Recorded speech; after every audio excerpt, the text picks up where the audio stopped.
What do you think Hillary Clinton needs to do tomorrow night to make this a successful speech? Hillary Clinton's problem coming into this convention and going out of this convention is to convince the American people that she can be trusted. Rightly or wrongly, a lot of people simply don't trust her. I think Bill Clinton did a good job. This campaign to kind of soften up her image, show that she is trustworthy, I think began really with that speech. I think Michelle Obama really turned this convention around. Up until that point, people were booing when her name was mentioned. But after Michelle Obama's speech, that kind of died away. Now, all of the Bernie Sanders people are not convinced.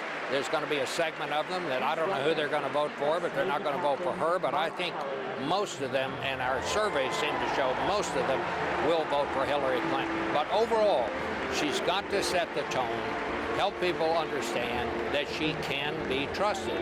And I think that's what a large part of President Obama's speech will be devoted to talk about the positions of trust in which she has served and that she was trustworthy.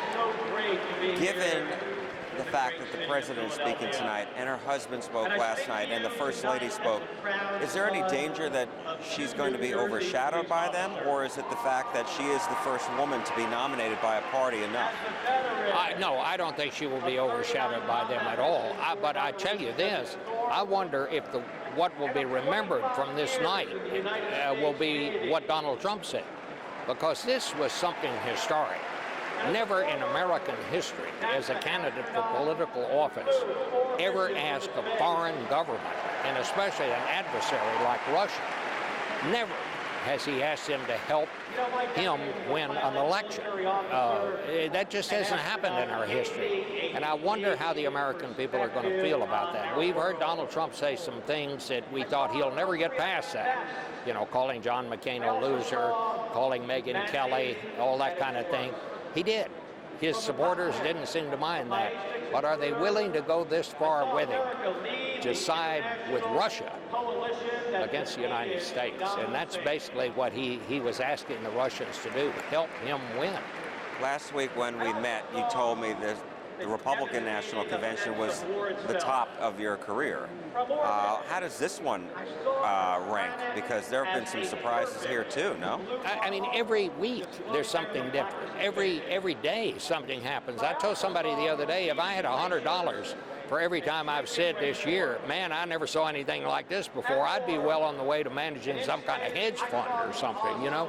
It's an unbelievable and a very different year. It's a different year in American politics. Fewer Americans are calling themselves Democrats or Republicans. A lot of people now just don't want to be affiliated with any party. And this may be some kind of a turning point for both political parties.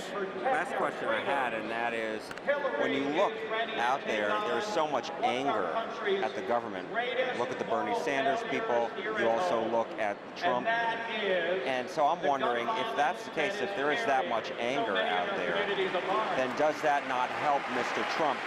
Is he not the one seen as the change agent and Hillary Clinton as the status quo? Well, I think that's part of why Donald Trump got the nomination. I mean, the government doesn't seem to be able to do anything. You know, I mean, people see Democrats elected, they go to Washington, they see Republicans elected, nothing happens. Nothing happens. Well, the purpose of government is to improve the lives of citizens. If it doesn't do that, you don't need to have it. It's not there to entertain us. You know, and people see this happen and they say, we've got to change this. They don't know quite how you're going to do it. They just know they want something different. They feel like they're not getting their money's worth. I think that's what produced Donald Trump. I think that's what produced Bernie Sanders in a way. And Hillary Clinton has to convince people that she can be trusted, that she understands that terrorism is serious and has to be dealt with. You can't just say la-di-da, everything is fine, and pretend it's not there. People are worried about their security, and they're worried about a government that doesn't work. If she can convince them she has a better way to do that, then I think she'll be elected. If she can't, then she may not be elected. But, you know, people may have been frightened by some of the solutions that Donald Trump proposed last week in Cleveland. But at the same time, they still recognize that terrorism is a threat. and safety is foremost in their mind. She's got to explain to people that she does have a plan to make us safe. That's the most important thing I think she has to do.